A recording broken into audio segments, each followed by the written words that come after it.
Primeiramente, eu queria agradecer a oportunidade de falar para vocês nesse encontro em que vários colegas estarão falando sobre a espiritualidade.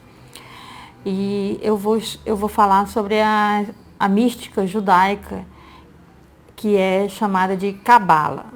Primeiramente, eu gostaria de dizer os motivos pelos quais eu tenho estudado a Cabala. E por que motivos, então, uma cristã poderia aprender e ter interesse pela Cabala. Esse termo é muito ambíguo, porque muitas celebridades, como a cantora Madonna e outras pessoas, se dizem adeptos da Cabala. E se trata de uma visão esotérica. E a Cabala judaica não é bem isso. Então, quando nós entramos mesmo nesse tema maravilhoso da mística judaica, é que a gente pode entender os propósitos da Cabala e como que essa tradição milenar do judaísmo poderia também ajudar pessoas de dentro do cristianismo ou de outras religiões a compreenderem de modo mais adequado o seu relacionamento com o Ser Supremo. Então, seguindo aí, poderíamos ver que não é uma coisa de hoje. A Cabala, ela é bem antiga. E o propósito da Cabala é de dar um conhecimento de si mesmo. Então, é uma mística, uma espiritualidade que não visa apenas o relacionamento com o transcendente, mas também, além disso, do relacionamento com o transcendente, é um autoconhecimento que ela propõe. Então, parte de uma visão de ser humano. O ser humano é o único ser do universo que pode ver além de si, que busca pelo sentido de todas as coisas, que procura por respostas e é um ser livre e que pode fazer escolhas. Então, a partir daí é que podemos ir já compreendendo o que é a Cabala. Para os mestres da Cabala, quanto mais nos conhecemos, sabemos nossas capacidades, nossas características, nossa identidade, nossas limitações, quanto mais sabemos disso, mais podemos assim nos relacionar de forma mais adequada com o ser superior, com Deus e com os nossos semelhantes.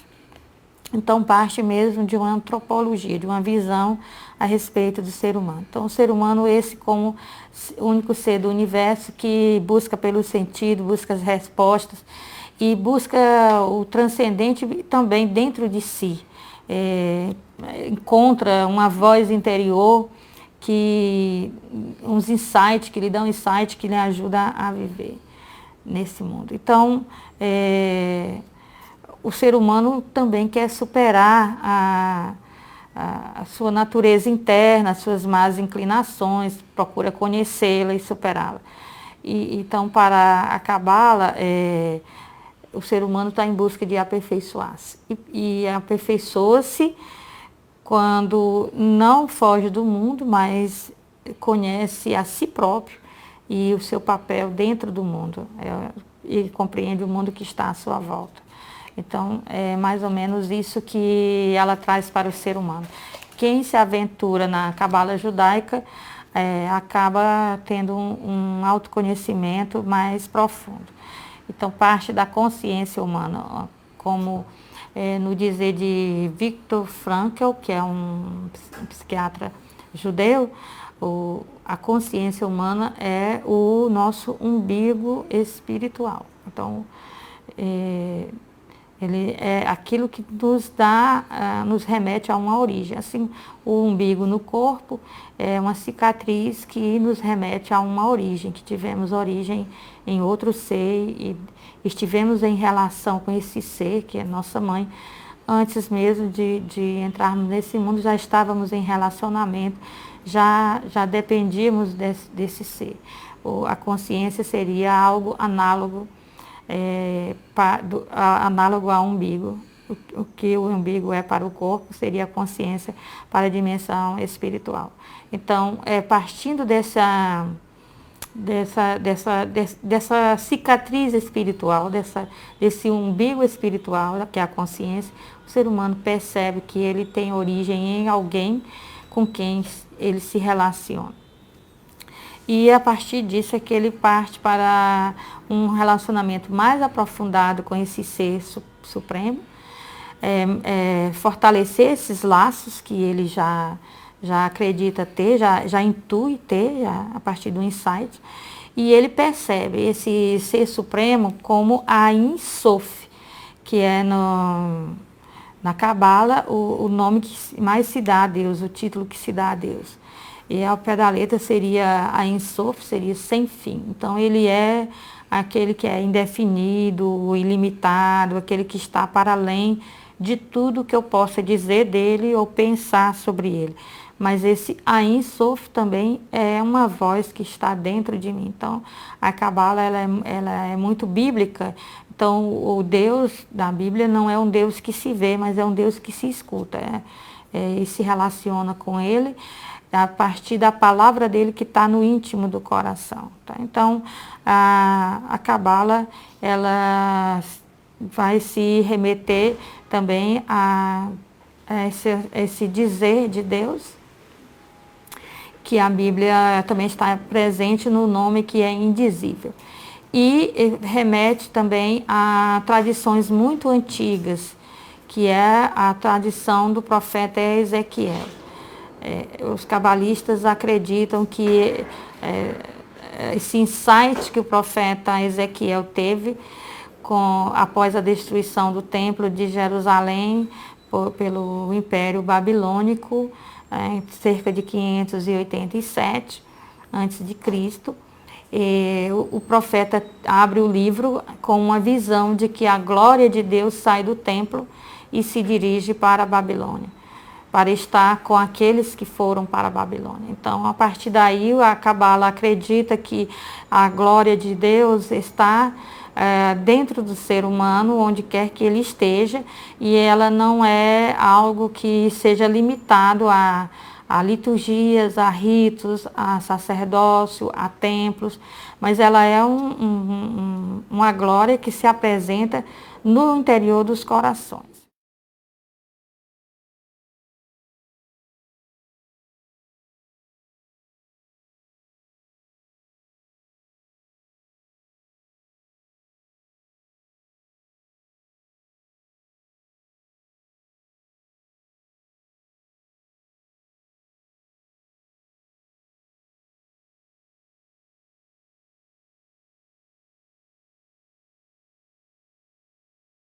Então, eles têm uma tradição espiritual, uma tradição mística, que evitavam de divulgar, porque tinham medo de que esses conhecimentos místicos fossem utilizados de modo errado.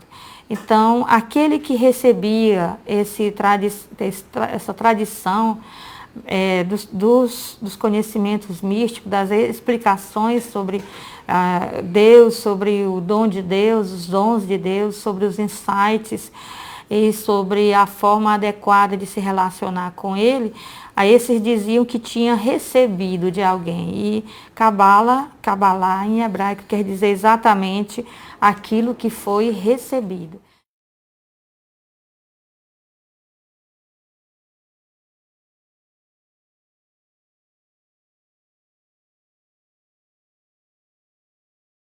Então, apesar de ser uma experiência, uma espiritualidade que não é restrita pelo templo, ou restringida, não é pelo templo, pela sinagoga, que dependa de autoridades, que é algo que a pessoa realiza em si mesmo, mas também há uma dimensão comunitária na Cabala.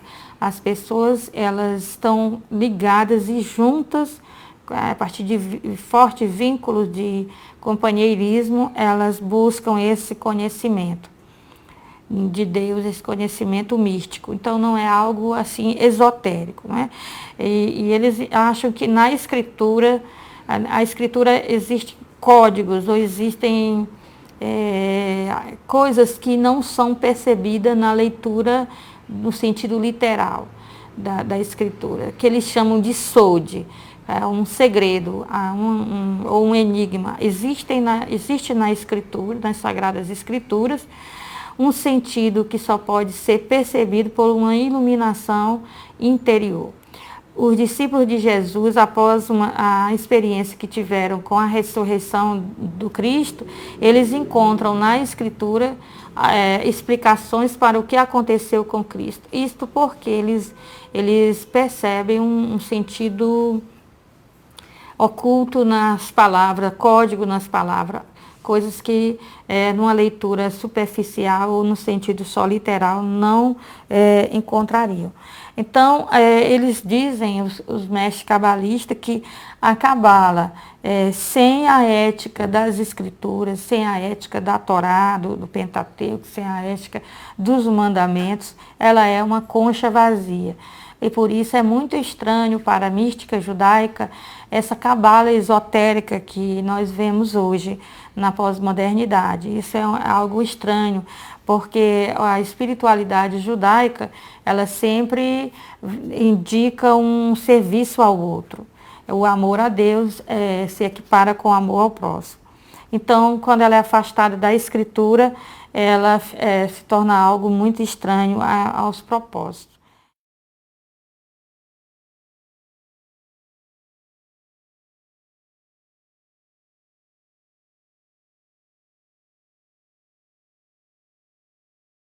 Então, porque uma pessoa iria buscar a cabala judaica, essa tradição mística?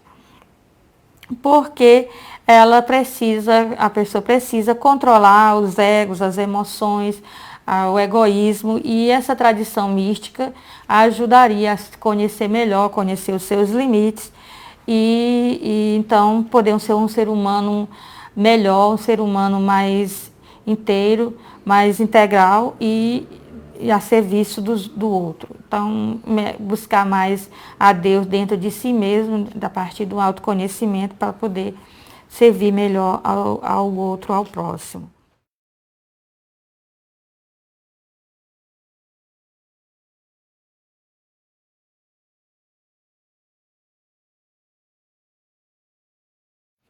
Então, a Cabala fala sobre a árvore da vida, porque exatamente ela quer dar ao ser humano uma vida humana em qualidade. Então, ela usa o símbolo da árvore da vida, que é algo que parece um corpo humano.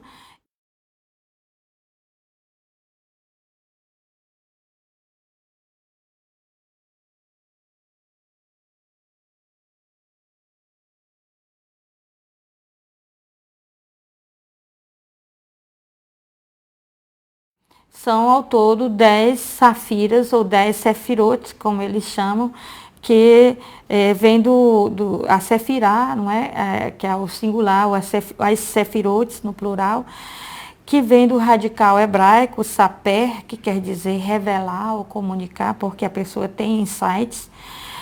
Também vem de sapi ou safira, que quer dizer brilho, iluminação, porque realmente a pessoa é esclarecida, é iluminada internamente.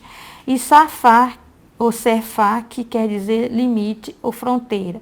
Quer dizer que a pessoa tanto vai conhecer seus próprios limites, como também vai ultrapassá-los, porque numa dimensão espiritual, ela vai buscar transcender as suas dificuldades e seus interesses, seu egoísmo e ultrapassar esses limites.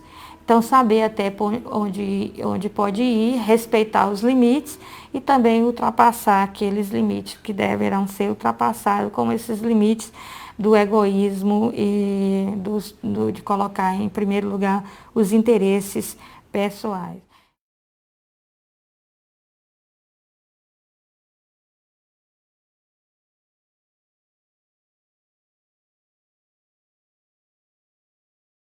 Então, esses 10 círculos, essas chamadas Sefirotes, elas representam de modo simbólico dimensões do ser humano. Tem a principal, a mais elevada delas, é Keter, que quer dizer ao pé da letra coroa, e que é a dimensão do ser humano mais próxima de Deus. Quer dizer que é a dimensão humana em que faz com que o ser humano busque a Deus, busque um contato com o Ser Supremo. E representa a vontade de elevar-se, representa a infinitude, a dimensão da infinitude, dessa abertura ao infinito que o ser humano tem. Então, não é algo que seja físico ou mental. A coroa quando a gente fala coroa, a gente pensa em algo que está sobre a cabeça, quer dizer, algo que é acrescentado, algo que seria quando a gente diz o coroamento de alguma coisa, a gente quer dizer que a pessoa chegou à plenitude de algo, né? Então, é muito interessante que Keter, que é a coroa, essa dimensão da infinitude, da abertura para o infinito, se dá de forma adequada quando o ser humano se humilha. Então, os mestres cabalistas não se ajoelhavam, eles deitavam no chão. Então, porque o humano vem de humus, e daí que vem a humildade também. Isso no hebraico, é Adam, que é o ser humano, ele vem da Adamá, que é a terra. Então, quando a pessoa se coloca como o nada que é, aí então ele poderá começar um processo de reerguer-se, de ser reerguido por Deus e de fazer um trabalho sobre si mesmo.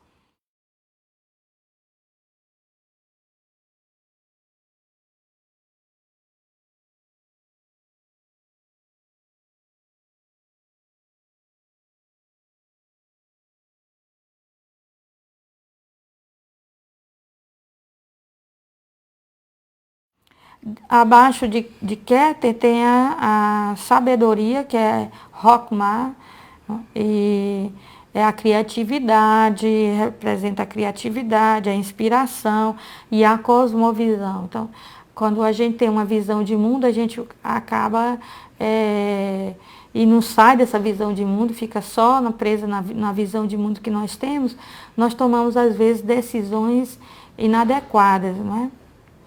E quando a gente transcende a visão de mundo, a gente se torna mais criativo. Então, não podemos tomar decisões só baseando-se na nossa visão de mundo.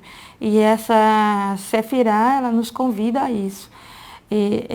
Ela também representa a capacidade de aprender com os outros, de aprender a partir dos relacionamentos, aprender a partir da escuta do diferente. E ela representa o pai. Na vida da pessoa, ela depende muito do que foi o pai da pessoa. Então, se eu tive um pai severo, um pai muito, muito ríspido, e que toda a disciplina era o que era mais importante para ele, então isso vai me dar uma visão de mundo, isso vai atrapalhar a minha criatividade, a minha inspiração. Então, eu tenho que fazer as pazes com essa representação do pai, adequar essa representação e de forma correta para poder tomar as decisões mais acertadas. Do outro lado, do lado oposto, na horizontal, temos Binah, que é o raciocínio dedutivo, a lógica, a habilidade, e representa a mãe. É muito interessante, às vezes no Ocidente, o homem que é o ser da razão e tal. Mas no Oriente, é como a mulher, ela consegue dar conta de várias coisas dentro de casa, e isso é muito observado, que ela consegue tomar decisões rápidas e perceber detalhes e fazer várias coisas ao mesmo tempo. Ela é assim, multifuncional, ela pode estar fazendo um alimento e cuidando do filho e falando com alguém. Então, tudo isso eles tratam como sendo a razão, como sendo a capacidade de fazer distinções e perceber detalhes e fazer várias coisas ao mesmo tempo. Então, para também a gente, dependendo do papel que a mãe teve na vida da pessoa, ela também terá que refazer essa imagem de mãe para se integrar e tomar decisões mais adequadas, não é?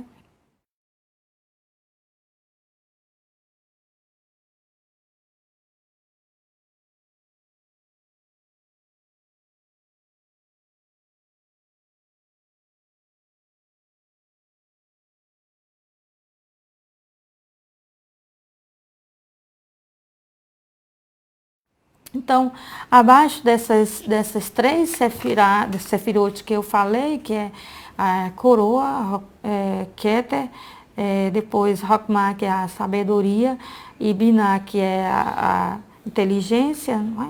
Então, nós temos as outras sefirotes, são todas sefirotes da emoção. Essas três são as sefirotes da mente e as outras são as sefirotes da emoção. E essas sefirotes da emoção, elas vão se dividir em dois grupos. O primeiro grupo é a emoção ou relacionamento, que é unilateral. É o doar-se ao outro, estar aí presente as pessoas que têm grandes ideais, que fazem um trabalho social, as pessoas que procuram matar a fome, que procuram se dedicar à saúde, à defesa do necessitado. Então, essas pessoas elas têm fortemente sefirotes da emoção, naquele sentido unilateral, da entrega. Mas se a pessoa ficar só nessas sefirotes e elas forem exageradas, elas não estiverem integradas, a pessoa vai ter um desgaste, porque ela vai estar sempre se entregando ao outro e isso vai tender para a pessoa se tornar submissa e ela não vai perceber o retorno do relacionamento e isso será um desgaste para ela. Então ela precisa também integrar isso. As outras sefirotes da emoção são as sefirotes da reciprocidade nos relacionamentos. Então, essas sefirotes cobram que a pessoa possa ser amada, ser cuidada, ser querida e, às vezes, pode levar ao egoísmo. Se não estiverem equilibradas, a pessoa vai estar sempre cobrando das outras pessoas e não vai conseguir se doar, sempre na cobrança, e vai ser uma pessoa infantil.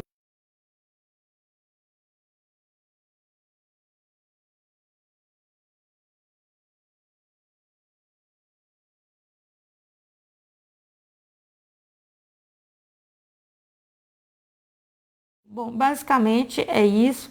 Não há tempo para a gente falar muito sobre essa, falar muito sobre a Cabala e essa mística, mas eu fiz um curso sobre vários rituais judaicos, liturgia judaica e a liturgia cristã, e também fiz uma parte que era sobre a Cabala, para ajudar a pessoa, os cristãos, a conhecerem mais essa espiritualidade e poderem ter um relacionamento melhor, um relacionamento que fosse mais engajado, que percebesse as necessidades do outro, que não fosse um relacionamento superficial, vertical, só eu e Deus, mas que fosse um relacionamento muito profundo. A Cabala é isso, ela dá um conhecimento de si para servir melhor o outro, e também para aprofundar-se no relacionamento com Deus.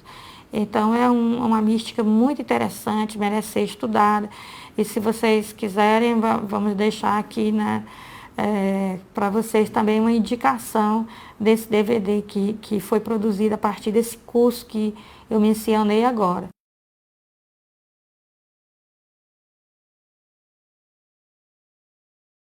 Também sugiro como leitura aqui no Brasil, tem um rabino cabalista, Newton Bonder.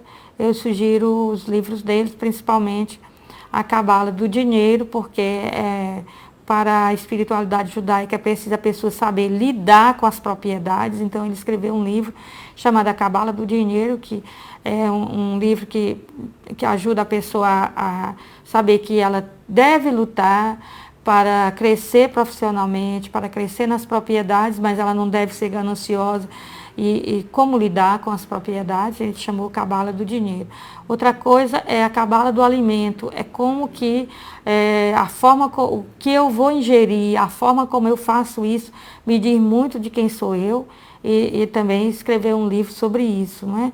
Então, é muito importante, essa é uma bibliografia acessível, do rabino Newton Bonder.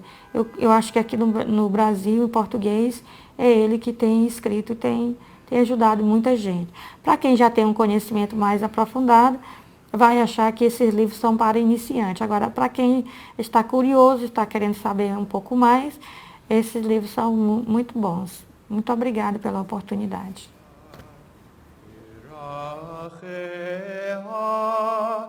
דרכיה